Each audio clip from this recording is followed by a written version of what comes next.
Savitri, Book 2, the Book of the Traveller of the Worlds, Canto 12, the Heavens of the Ideal. A fire along the mystic paths of earth, it rises through the mortal's hemisphere, till borne by runners of the day and dusk, it enters the occult eternal light, and clambers, whitening, to the invisible throne. Its worlds are steps of an ascending force, a dream of giant contours, titan lines, homes of unfallen and illumined might, heavens of unchanging good, pure and unborn, heights of the grandeur of truth's ageless ray. As in a symbol sky they start to view and call our souls into a vaster air.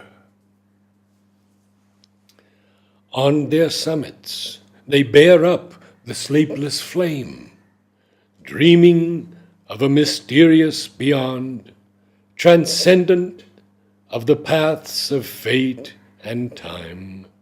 They point above themselves with index peaks through a pale sapphire ether of God-mind towards some gold infinite's apocalypse.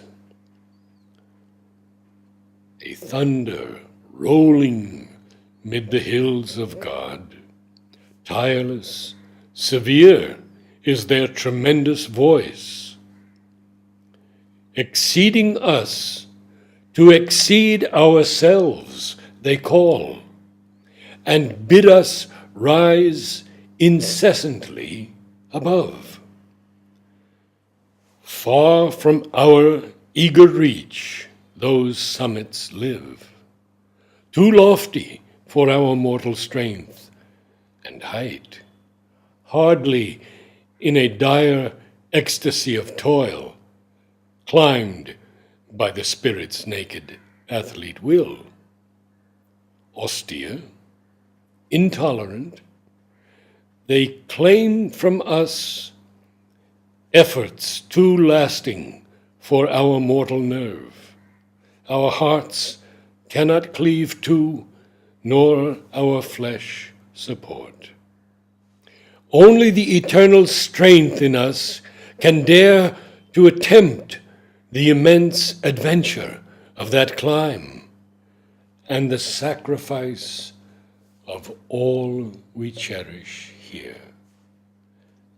Our human knowledge is a candle burnt on a dim altar to a sun-vast truth.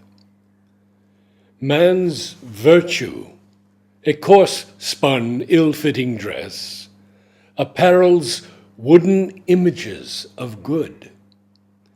Passionate and blinded, bleeding, stained with mire, his energy stumbles towards a deathless force.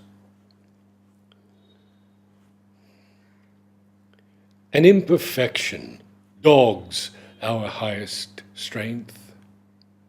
Portions and pale reflections are our share.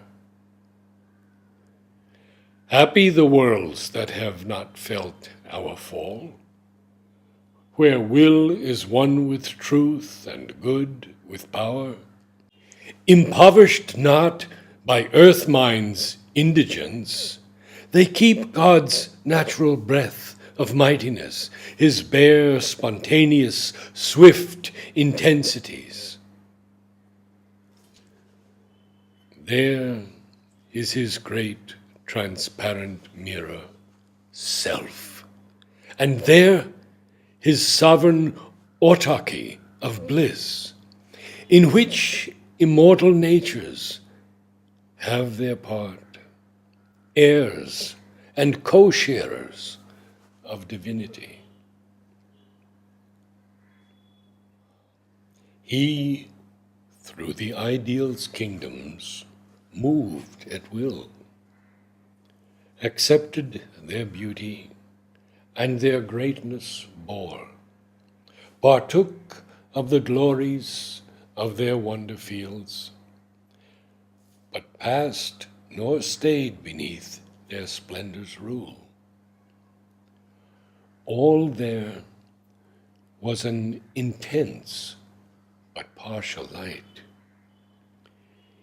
In each a seraph-winged, high-browed idea united all knowledge by one master thought, persuaded all action to one golden sense, all powers subjected to a single power, and made a world where it could reign alone. An absolute, ideal's perfect home. Insignia of their victory and their faith, they offered to the traveler at their gates a quenchless flame or an unfading flower, emblem of a high kingdom's privilege,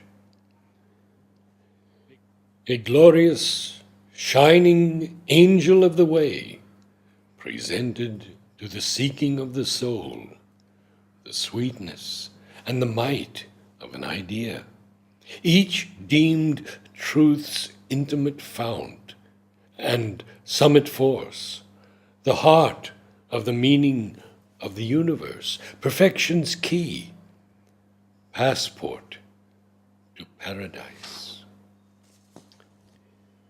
Yet were there regions where these absolutes met and made a circle of bliss with married hands.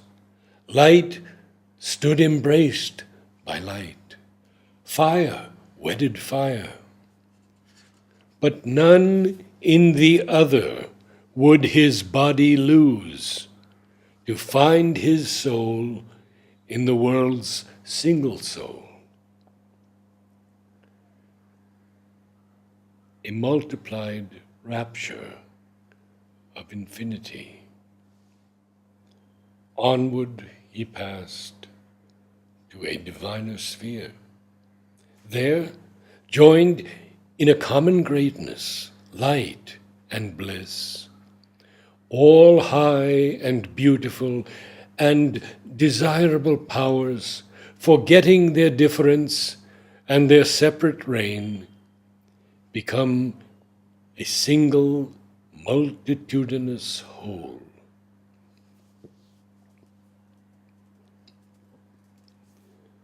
Above the parting of the roads of time, above the silence and its thousandfold word, in the immutable and inviolate truth, forever united and inseparable, the radiant children of eternity dwell on the wide spirit height where all are one.